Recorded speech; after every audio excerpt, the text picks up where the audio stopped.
amin'ny fifanena mandrakariva ry avy-malala no azontsika miaona toy izao. Azontsika miaino ny tenin'Andriamanitra, mahafantatra sitrapon'Andriamanitra, omenanao koa amin'ny tian'io ity.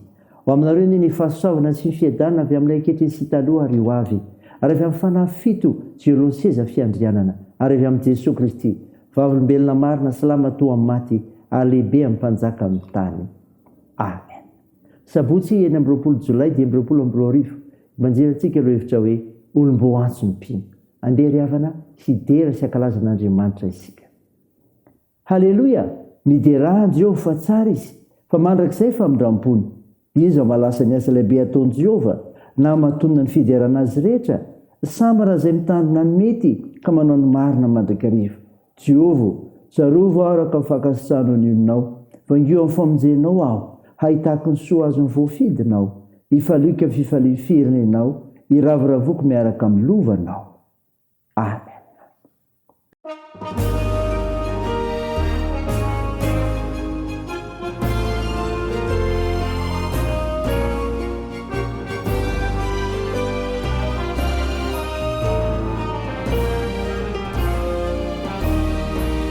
Isautranao zahay rirahy, nos ataon'izao bilisa, ireo asy izay natao, apetraka mba ho anao, ireo dimampolo taona, niarahana ny asa, tsy navelanao foana, ireo ezaky izay voakasa. Irao ani Jehovah, raha mbola velona ianao, moreny izao tontolo izao hoe, voninahitra sy derano hatolotra ho anao ireo.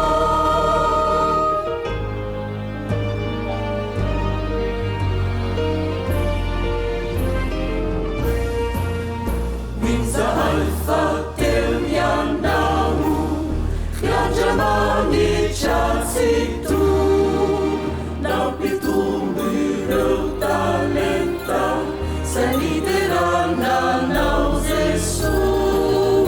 Ezaky zahay anio, nianatsara izay natao, karaha nisy nitadino, eo ianao mihainy zanaka. Irao ani Jehovah, raha mbola velona ianao, moreny izao tontolo izao hoe, voninahitra sy derano hatolotra ho anao ireo. Irao ani Jehovah, raha mbola velona ianao, moreny izao tontolo izao hoe, voninahitra sy derano hatolotra ho anao ireo. Hivavaka isika. Andriamanitro, Andriamanitra mihevitra ny olona rehetra ianao amin'ny fiantsoana. Mankalaza sy midera sy manome voninahitra sy narinao masina izay noho izany satria fitiavanao anay izany. Mandroana izany koa nefa Tompo dia mahatsiaro ny tenanay izay. Koa mandoharika eo anatrehanao, miaiky ny fahadosoanay, mamindrafo aminay ary mamela ny hevikay. Fa namasino midira, manjaka ty anatinay amin'ny fiainana ny teninao mitondra famonjena, ka anamafisanay, avozanay amin'ny finoana ianao, fa izay mpino anao dia olom-bo antso tokoa. Anaran'i Jesosy Kristy Tomponay, naovanay izany mivavaka izany. Amen. Ny mofinainao antsika amin'ny tionty ry havana malala dia ho hitanao ao amin'ny filazantsara sorata amin'ny Matio. Matio 7, ny 9 ka hatramin'ny 17. Mivaky toy izao aminaran'i Jesosy. Ary niala teo Jesosy dia nahita lehilahy atao hoe Matio, miperaka teo ampamoriketra, ka hoy izy taminy, andeha anaraka ahy. Dia nitsanga Matio ka nanaraka azy. Ary amperaka nihinana tao an-trano izy, indreo nisy mpanota sy mpamoretra maro tonga ka niara-mipetraka tamin'i Jesosy mba mpianany.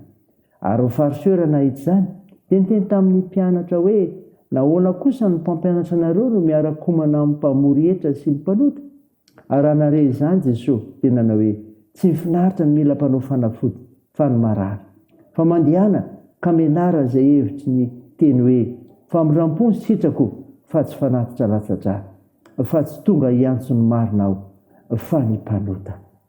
Amen. Ray masino manamasinana ny fahamarinana ny teninao ny fahamarinana. Amen.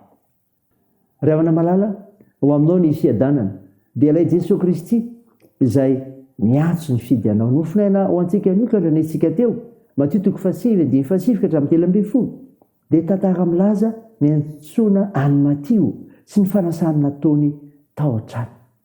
Ny antsoina any Matthieu teo ampanaovan-draharaha andavanandro. Zany ry havana zava-misy teo ampanaovan-draharaha andavanandro. I Matthieu dia nampiasain'ny tafika romanina amory-hetra ho an'ny amperora. Teo paratanterahany zany asa zany izy raha nandalo Jesosy ka miteny hoe andeha anaraka ho ny 7. Teny tsotra nefa manandanja natefa tamin'ny Matthieu ka nafoizany zavatra rehetra. Nitsangana izy ka nanaraka an'i Jesosy. Tamin'izany ny mpamory hetra dia nankalain'ny olona satria nameny paosy tamin'ny vola azony amin'ny tsirariny ataony amin'ny mpiray tanindrazana aminy. Ny fitondrana tenan'izy ireny dia nampiayaka na tonga ny mpamory hetra nantsoina hoe mpanota. Alasa zary fanoharana izay zavatra tsy mety teo amin'ny fiarahamonina. Ny any Matthieu ny toy izay fa ianao olom-boantso ahoana ny fomba niantson'Andriamanitra anao. Dinio zany ry havana. Ny niantsonan'ny Matthieu dia azona maneho koa fa mihevitra ny olona rehetra Jesosy. Mihevitra ny olona rehetra Jesosy. Tena mahavariana ry havana ny antson'ny tompony Matthieu ho mpanaraka azy. Zay ny very manodidina ho tsoavitra intsony satria efa nalohan'ny fiarahamonina. I Jesosy dia tsy avy antso ny marina fa mpanota bebaka.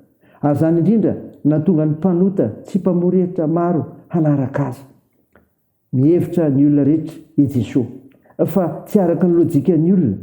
Namaly ny fianakianana izay natao tamin'ireo olona nifanerasera tamin'i Jesosy ka nilaza fa ireo izay mihevitra ny tenany ho marina dia tsy mahita ny mahampanota azy.